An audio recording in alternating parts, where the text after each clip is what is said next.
ഈ കഴിഞ്ഞ ലോക്സഭാ ഇലക്ഷൻ കാലത്ത് വളരെ പ്രസിദ്ധമായ ഒരു പാലം മുംബൈയിൽ ഉദ്ഘാടനം ചെയ്തിരുന്നു. പ്രധാനമന്ത്രി നരേന്ദ്രമോദി തന്നെ നേരിട്ട് വന്നാണ് ആ പാലം ഉദ്ഘാടനം ചെയ്തത്. അടൽ സേതു എന്നാണ് ആ പാലത്തിൻ്റെ പേര്. മുംബൈയിലെ ഗതാഗതക്കുരുക്കിന് ഒരു പരിധിവരെ ശമനമുണ്ടാക്കും എന്ന് പറഞ്ഞാണ് മഹാരാഷ്ട്ര സർക്കാരും കേന്ദ്ര സർക്കാരും ചേർന്ന് 18,000 കോടി രൂപ മുതൽ മുടക്കിൽ ആ പാലം പണിത്. ഇന്ത്യയിലെ തന്നെ ഏറ്റവും വലിയ കടൽ പാലങ്ങളിൽ ഒന്നാണ് അടൽ സേതു. വളരെ വലിയൊരു എൻജിനീയറിംഗ് മാർവലാണെന്ന് എടുത്തു തന്നെ പറയേണ്ടിയിരിക്കുന്നു. ഇതാണ് പുതിയ ഇന്ത്യ എന്ന് പറഞ്ഞ് BJP-ക്കാർ അവരുടെ ഇലക്ഷൻ പ്രചാരണത്തിൻ്റെ ഭാഗമായിട്ട് തങ്ങൾ വികസനത്തിന് വേണ്ടി മുൻപിൽ നിൽക്കുന്നവരാണ്. അതിൻ്റെ എക്സാമ്പിളായിട്ട് കാണിച്ചിരുന്ന പാലമാണ് അടൽ സേതു. അത് വളരെ വലിയൊരു എൻജിനീയറിംഗ് മാർവൽ ആണെന്ന കാര്യത്തിൽ യാതൊരു സംശയവുമില്ല. 18,000 കോടി രൂപ മുതൽ മുടക്കിയാണ് അത് പണിതത്. പക്ഷേ ഇപ്പോൾ പുറത്തു വരുന്ന വാർത്ത എന്തെന്ന് വെച്ച് കഴിഞ്ഞാൽ 18,000 കോടി രൂപ മുതൽ മുടക്കിൽ കേന്ദ്ര സർക്കാരും മഹാരാഷ്ട്ര സർക്കാരും BJP ഭരിക്കുന്ന മഹാരാഷ്ട്ര സർക്കാരും കൊണ്ട് ചേർന്ന് പണിത് ആ പാലത്തിനകത്ത് ഉദ്ഘാടനം നടത്തി മാസങ്ങൾക്കിപ്പുറം തന്നെ വിള്ളലുകൾ കണ്ടു തുടങ്ങി എന്നുള്ളതാണ് പ്രധാനപ്പെട്ട വാർത്ത. വിള്ളലുകളുടെ വ്യക്തമായ ദൃശ്യം കൂടി പുറത്തു വന്നിട്ടുണ്ട്. 18,000 കോടി രൂപ മുടക്കിയാണ്, 18,000 എന്ന് പറയുമ്പോഴത്തേക്ക് 18,000 crores, അത്ര രൂപ മുടക്കി പണിത പാലത്തിനകത്താണ് ഇപ്പോൾ വിള്ളൽ വന്നിട്ടുള്ള ആ ദൃശ്യങ്ങൾ ഇപ്പോൾ പുറത്തു വന്നിട്ടുണ്ട്. ആ ദൃശ്യങ്ങൾ നമുക്കൊന്ന് കാണാം.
ഇപ്പോൾ അവസാനിച്ച ലോക്സഭ ഇലക്ഷൻ്റെ പ്രചാരണത്തിൽ BJP ഏറ്റവും കൂടുതൽ ഉപയോഗിച്ച ചിത്രങ്ങളിൽ ഒന്നാണ് അടൽ സേതുവിൻ്റെ ചിത്രം.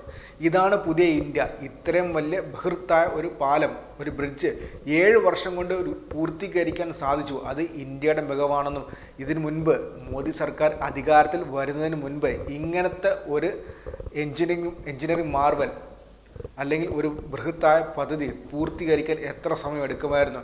പല പദ്ധതികളും വർഷങ്ങളായിട്ട് 10-15 വർഷമായിട്ട് മുടങ്ങിക്കിടക്കുമായിരുന്നില്ലേ.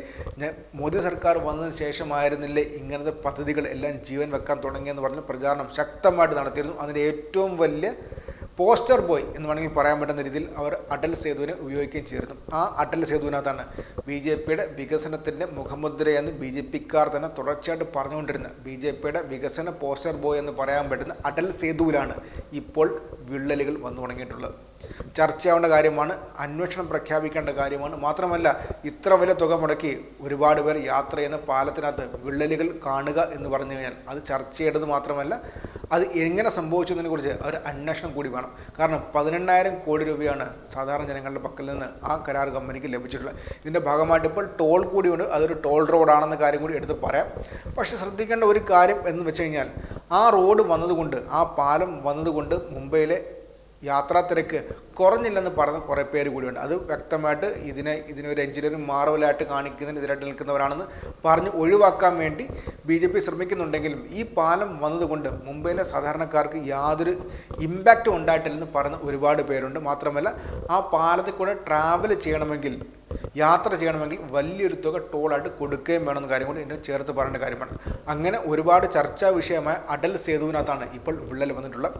ശ്രദ്ധിക്കേണ്ട ഒരു കാര്യം എന്ന് വെച്ച് കഴിഞ്ഞാൽ, ആ ഇലക്ഷൻ പ്രചാരണ സമയത്ത് ബോളിവുഡിലെ ഇപ്പോഴത്തെ പ്രധാനപ്പെട്ട നടികളിൽ ഒരാളുള്ള രശ്മിക മന്ദാനയുടെ ഒരു പരസ്യം കൂടി വന്നിരുന്നു. രശ്മിക മന്ദാന BJPക്ക് അനുകൂലമായിട്ട് ചെയ്ത ഒരു പരസ്യമാണ്. അത് അടൽ സേതുവിനെ കുറിച്ചാണ്. അടൽ സേതുവിൻ്റെ ഓരോരോ ഗുണഗണങ്ങളെക്കുറിച്ചാണ് പറഞ്ഞുകൊണ്ടിരുന്നത്. അത് ആ സമയത്ത് രശ്മിക മന്ദാനെ പോലൊരു നടിയെ കൊണ്ട് ഇന്ന് ചെയ്യിപ്പിച്ചു. മാത്രമല്ല അടൽ സേതുവിനകത്ത് ഷൂട്ടിംഗ് അലൗഡ് ആയിരുന്നില്ല. അത് ഇതിനു വേണ്ടി മാത്രമായിട്ട്, ഈ BJPയുടെ ഇലക്ഷൻ പ്രചാരണത്തിന് വേണ്ടി മാത്രമായിട്ട് ചെയ്യിപ്പിച്ചു തുടങ്ങിയ വിവാദങ്ങളുണ്ടായിരുന്നു. അതിനൊപ്പം തന്നെ നടന്നു പോയിരുന്നു. പക്ഷേ ഇലക്ഷൻ്റെ ഭാഗമായതുകൊണ്ട് തന്നെ വലിയ ചർച്ച ആയതില്ല. പക്ഷേ അതൊരു വിവാദമായിരുന്നു. ആ സ്ഥലത്താണ് ഇപ്പോൾ വിള്ളൽ വന്നിട്ടുള്ളത്. ആ ദൃശ്യങ്ങളാണ് പുറത്തു വന്നിട്ടുള്ളത്. ആ ദൃശ്യങ്ങളാണ് പ്രേക്ഷകർ ഇപ്പോൾ കണ്ടത്.